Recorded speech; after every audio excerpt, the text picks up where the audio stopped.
Hello. Alright, let's just get into it. So, we're not gonna fight, we're gonna fight. Luca drew himself up and decided to take the only option they had left. Flight. So, this is the one where Kerr basically shows his hand and reveals that he's evil. I assume. I mean, he's evil, but I don't know how you get out of that. At least he's a very much of a asshole. He squinted down the barrel of the mission control defense cannon, aiming it through an opening in the dense tree branches. Nice.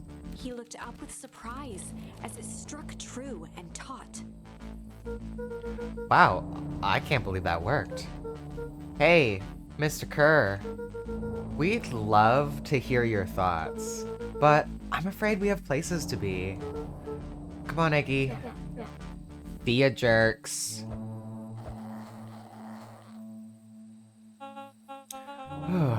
Fine.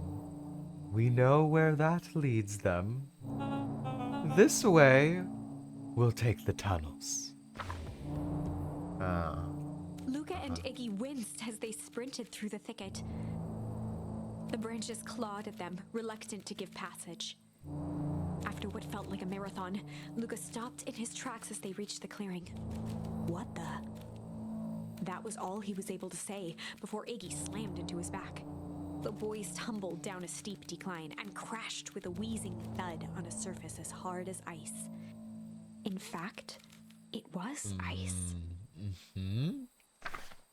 Chapter 5. Okay. Alright.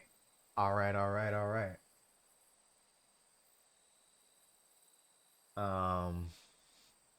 let's just do one more chapter and then probably call it. Signs.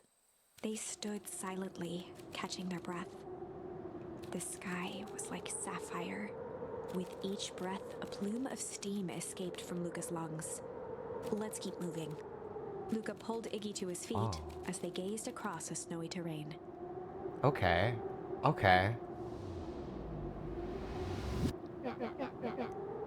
That was actually pretty badass. Uh-huh. I think we lost them. Are we up the mountain? I don't remember this kid's voice. It's sort of like nasal. Was it nasally? It was sort of whiny.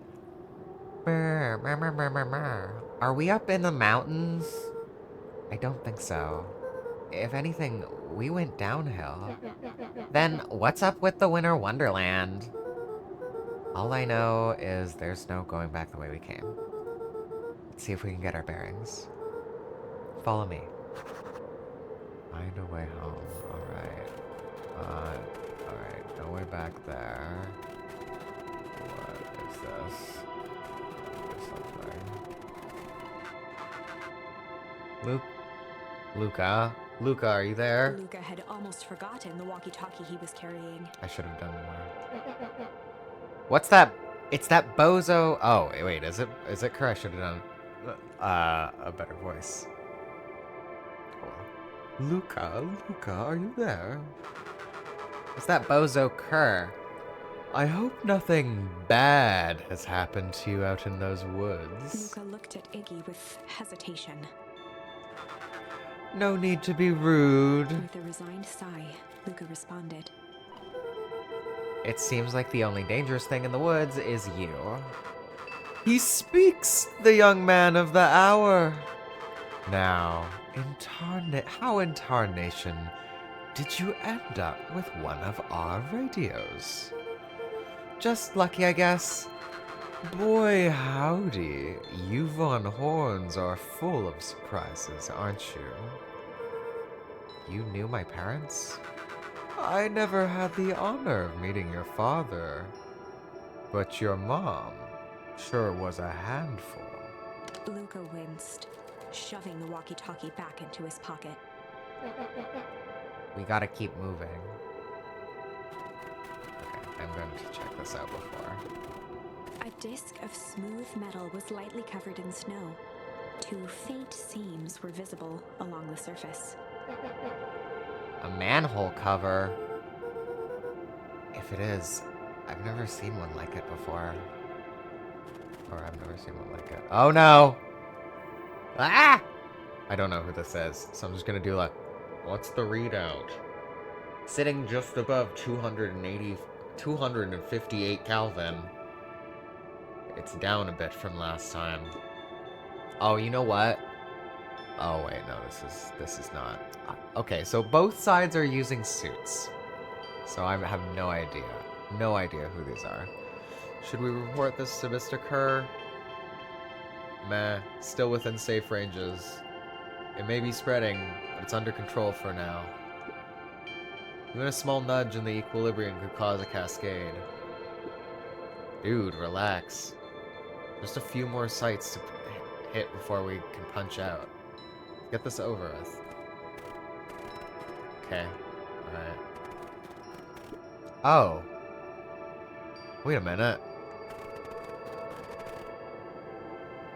Oh. Oh, I know where we are. Oh, shit. Oh my god. Yeah? Right? Wait. Oh, shit. That was the home. That was home. That was... And that's the path. Where the fuck is our house?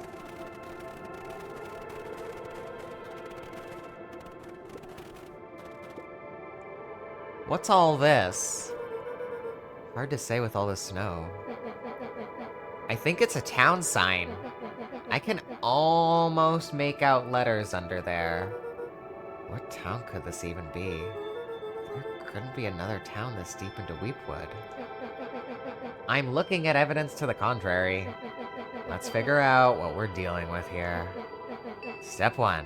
Snow's gotta go. I'll see what I can do. Let's see. It's Beacon Pines.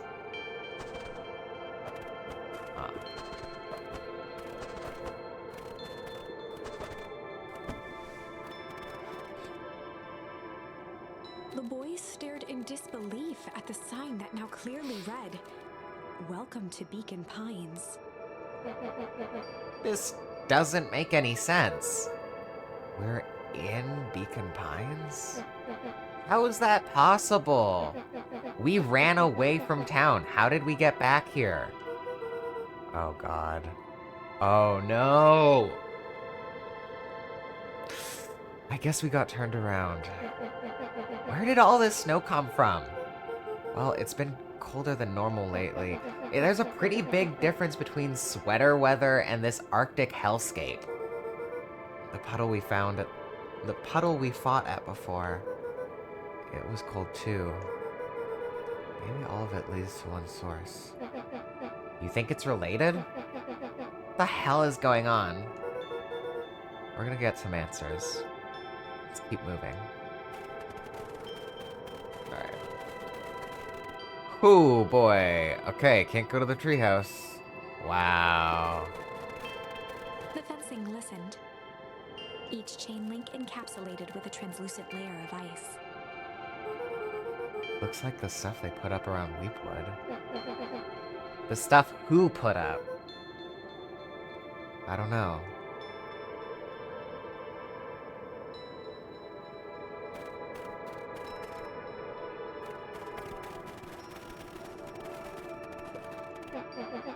This stuff looks familiar to you. This stuff look familiar to you? It looks like the barrel near the puddle I, shoved me into? Yeah.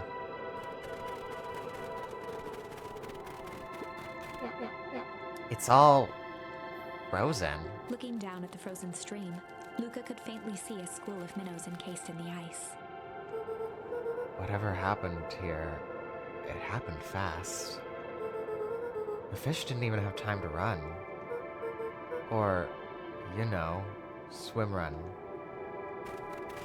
Okay, so we're somehow post the freeze. I don't know what we're calling it. Maybe we should call it the snap or something. The crunching of footsteps trailing Luca went hush. Okay, alright. So that is not... That's different. We have a whole part of the facility missing, or it's just not the facility at all. He looked back to see Iggy's face twisted with confusion. Everyone's gone. What? There's nothing here but more snow.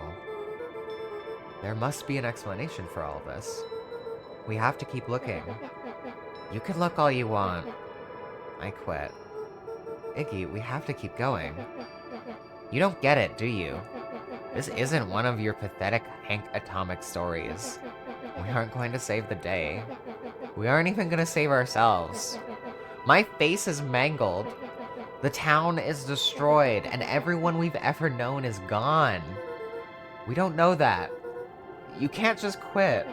Do whatever you want. I'm done.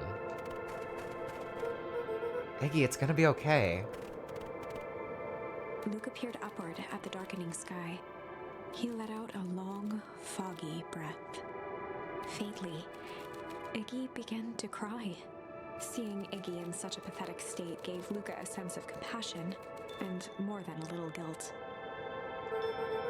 It is getting pretty late. I think probably not a great idea to stumble around in the dark anyway. Luca allowed himself to collapse next to Iggy. Let's just rest for a bit.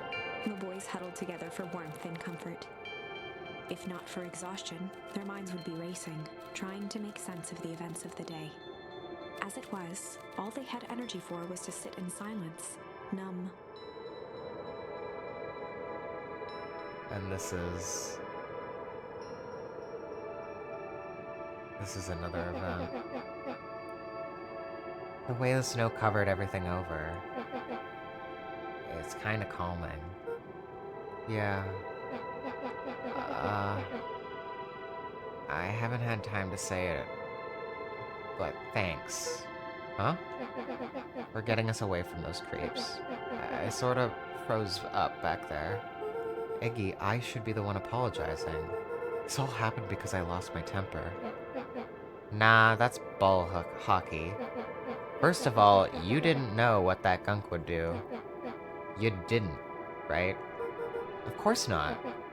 And second, stop with this baloney about losing your temper. But I did lose my temper. Iggy motioned sarcastically to his half-deformed face.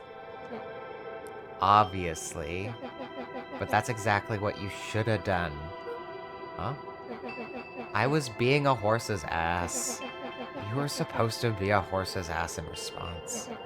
That's how it works. Iggy, I'm having a hard time following. You wanted me to fight you? Of course! Jeez, you goody-goody types take forever to understand this very basic point. Why would you go through saying cruel things? Why would you go around saying cruel things trying to get into fights? Iggy shrugged. Something to do.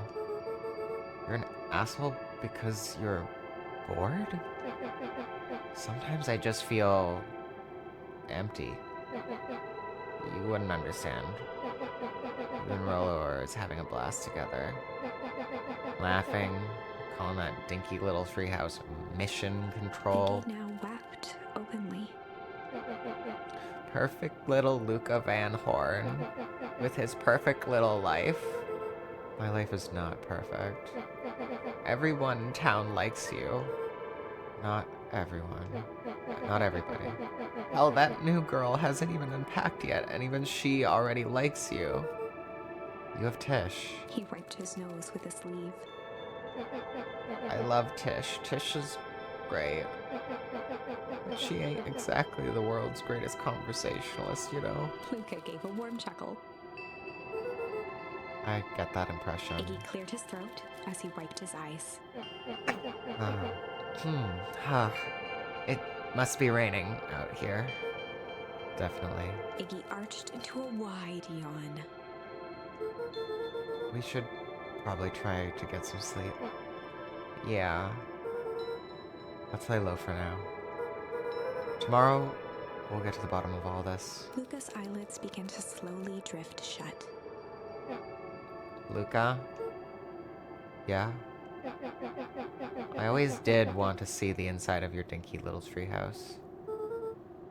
What do you think? Not bad. I'll give you the full tour when we get back.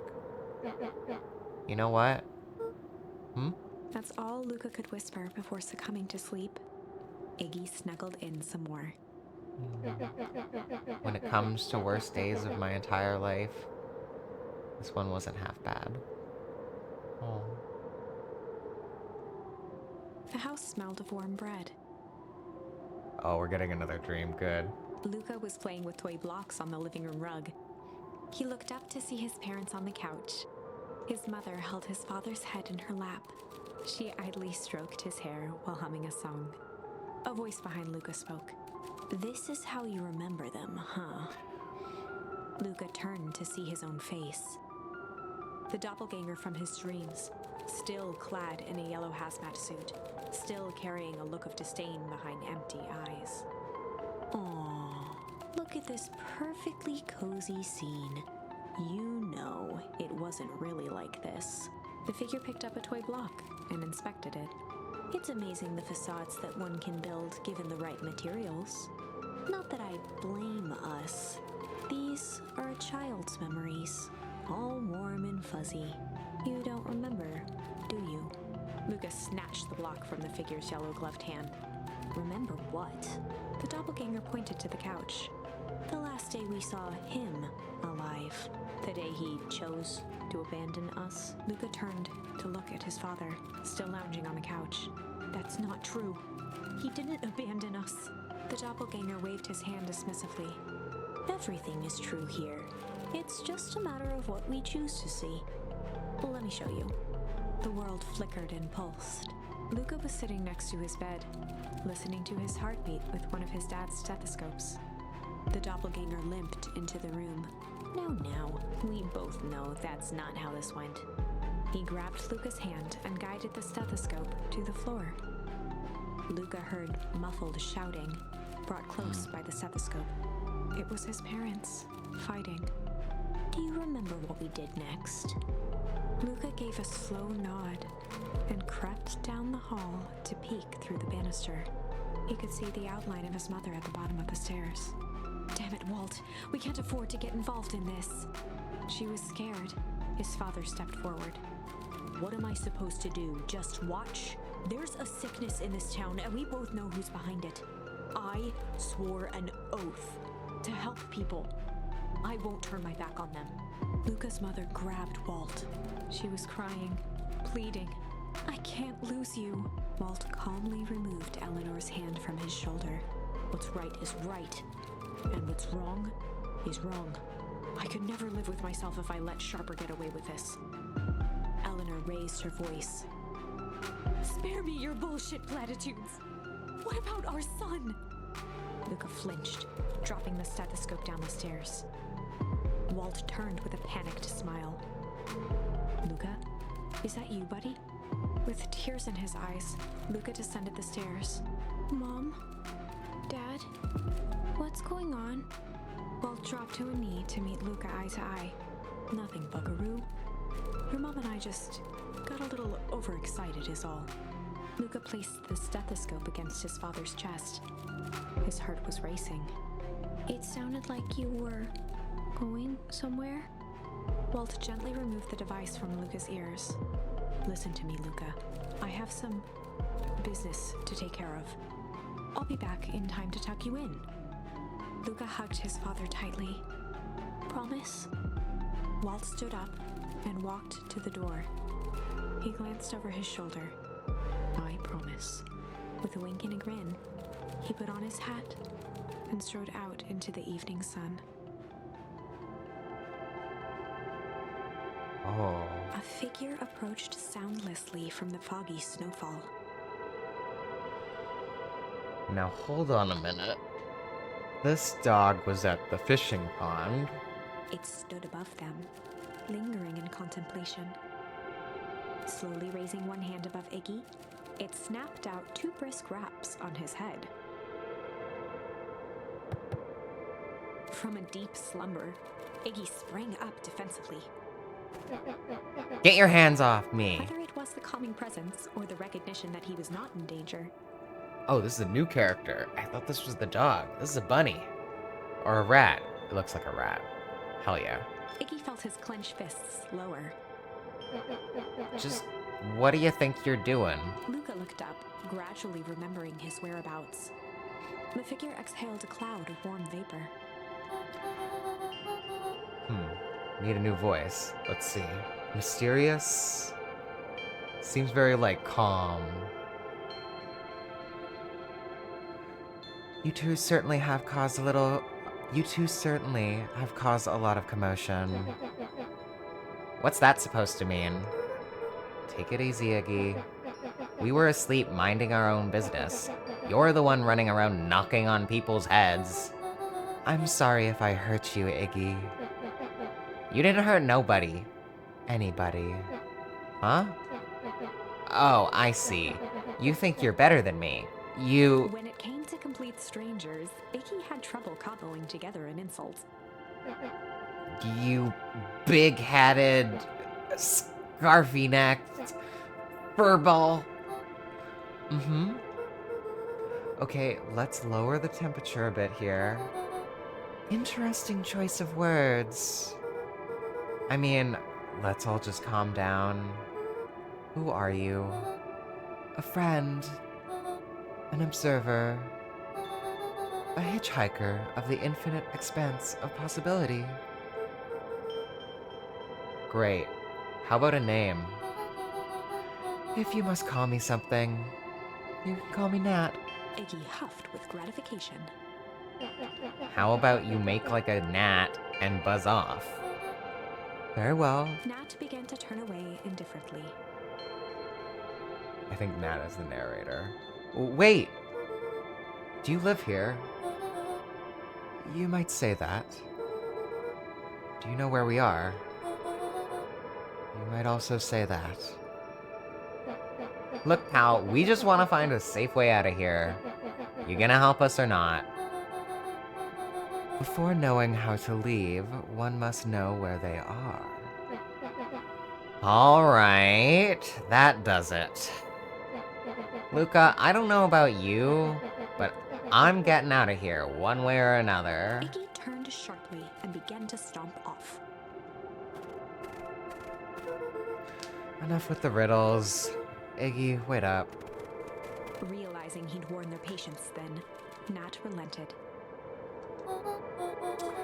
Very well, I suppose this isn't the time for metaphors. I'll show you how to get back home. Luca and Iggy turned around with hope in their eyes. Come here.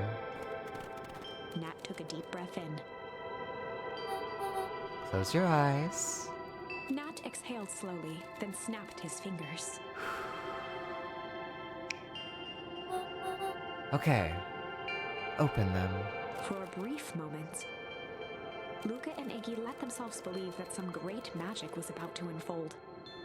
Until they opened their eyes and found themselves in the exact same place, cold and disheartened. This is your home. This is Beacon Pines. Look, Nat, we don't know how we got here. Maybe we stumbled through some time travel gate in Weepwood, or we teleported to some alternate universe, or this is all just some cruel experiment by Kerr and his goons. But this is not our home. You're inching closer to the truth. Alas, the reality is much less fanciful. Just give it to us straight. So be it. Lore, lore, lore, lore, lore. As I said, this is Beacon Pines. The original, true Beacon Pines. Oh.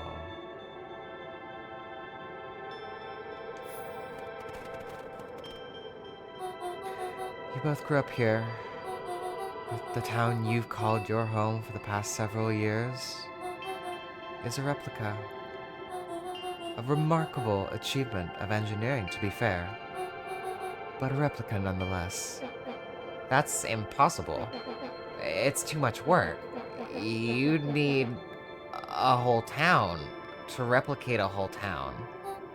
Indeed, to pull off such a feat would require immense labor power. That which would be moved would be moved. Or that which could be moved would be moved. That which could not would require a precise duplicate. We would have noticed. Someone would have noticed. You'd think so, unless the auditing was impeccable. A mind-numbing attention to detail. As for the innumerable trivialities which complete the tapestry, well, you can leave that to this miraculous thing we call a brain. It has a real aversion to discontinuity, revulsion even. The brain has a wonderful way of smoothing out the rough edges, keeping us sane. Luca and Iggy looked around uncomfortably. So, you're saying that someone made an entire new town and moved us all and no one noticed? Precisely. But why? Why is the one question that can never be answered with certainty. The best one can do is to uncover... Nat narrowed his eyes, furrowed his brow, and uttered the source. Why'd you say the source like that? I indeed.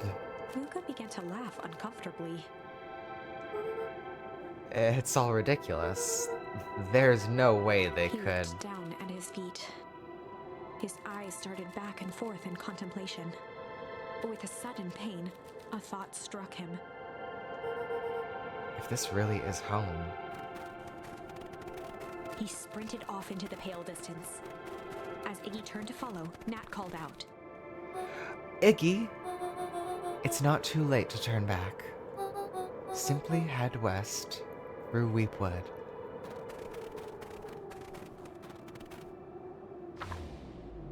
Huh. Chapter 6. Alright. This is where we are going to save, if I can save. Let's see, where is...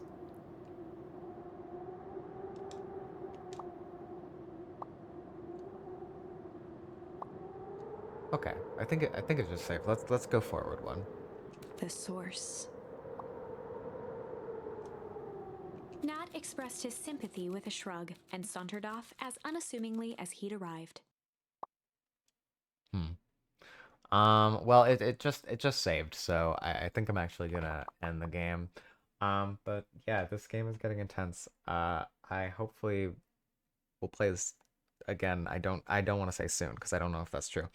But yeah, I am enjoying the mystery. They kind of like crossed off all the theories. Like it's not time travel. It's not alternate universes. It's this weird replica town. Yeah, I don't know. This is cool though. All right. Well, good night.